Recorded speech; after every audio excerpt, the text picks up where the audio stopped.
Welcome back. With summer break underway, more kids are outside, putting themselves at greater risk for heat exhaustion or even heat stroke. As Courtney with United Healthcare explains, hydration is particularly important for kids. Well, let's talk about this. Obviously, the summer is now here and the kids are heading off to camps and all this other fun stuff, or just being outside a lot more than they normally are. So let's talk about keeping them safe in the summer, especially with all the heat and all the sweating going on. Absolutely. Yes. They're outside a lot as children. And it's just really important to remember that we need to keep them safe. So there's some great tips that we have to support their health and safety over the summer. Okay. So give me some of those tips because I'm interested. I've got a parent of three little ones and they're outside at camp all day long. Absolutely. So I have three little ones as well. And when we are looking to make sure that they are staying hydrated, one of our favorite rules is to think about 4 gulps for water. So for every 15 minutes of outdoor activity, trying to get the kids to drink about 4 ounces of water, which is approximately 4 gulps. And that ends up being about 16 ounces of water per hour, or more, just depending on activity level.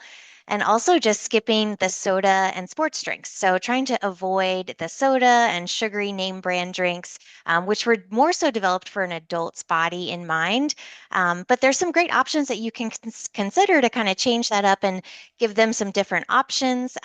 Definitely using carbonated water mixed in with a little bit of fruit juice can be a great alternative, or even using frozen fruit as ice cubes in their water bottles or seltzer waters as well. Kids are 5, 7, and 9, and when I send them off to camp every day, I keep telling them like, don't forget to drink your water, don't forget to That's drink your right. water all day long. But then a lot of times you're at the mercy of whoever's watching it over them in during summer camp. So any advice to kind of just to stay in your kids' ear to make sure that they're at least, checking on themselves throughout the day? Yeah, I would say, part of the checkoff list might be get those water bottles prepared the night ahead, especially these days we've got a lot of options that will keep that water cool overnight. So you could even fill them up, have them ready to go by the door. But also as a parent, I would say when they come home, you can think about snacks that you could give them that can also rehydrate them. And that's something a little more in control over the weekend as well. So something like popsicles or gelato made with real fruit, or doing smoothies at breakfast or for snacks. And you can even use coconut water in those smoothies, or milk substitute, or yogurt. Those are all ways to kind of replenish some of those fluids while also giving some great nutrients. And those are things you could weave in, before they go off to their camps, or especially more so on the weekends. I mean, they would love the popsicles, obviously.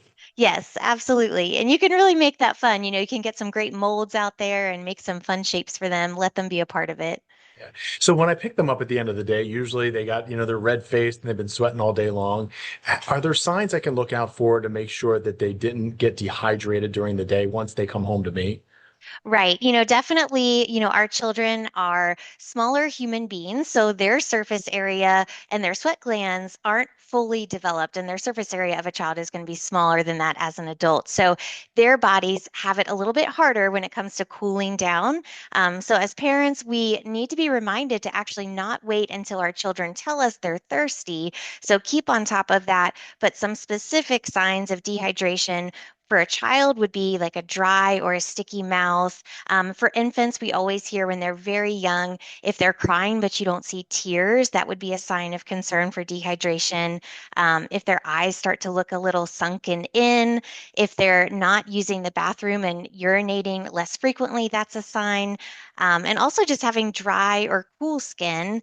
And keeping in mind irritability, we know they're out, they're busy, they're doing a lot of things, but especially if they seem drowsy or dizzy, or if they're not sweating, those would be emergencies to think about. All right. Courtney Schauder from United Healthcare joining us this morning. Thank you so much for all the great advice. You're welcome. Thanks so much. Yeah, some good tips. I always say this is going to be like the most hydrated generation, though, because you see kids running around with water bottles. Water I don't bottles. ever remember drinking water as a kid. No. Remember Capri Sun and like apple juice and No, stuff. I'm so Kool-Aid. impressed by the young kids now. And James and I played football, and back in the day, if you would do a 2.5 hour practice, you would only get a drink at the end of practice. Oh my Exactly. Yeah, they were like, they thought it made Tough you it tougher. out. Yeah, Oh, man. It's so bad for you. But now what's funny, as a father of a teenager, summertime, heat index 105, still wearing a hoodie. Yes, that's right. Hoodie, or they'll wear hoodie and shorts in the wintertime. Hoodie, shorts, but she has her water bottle. Yep, absolutely. I'm That's sure good. she's got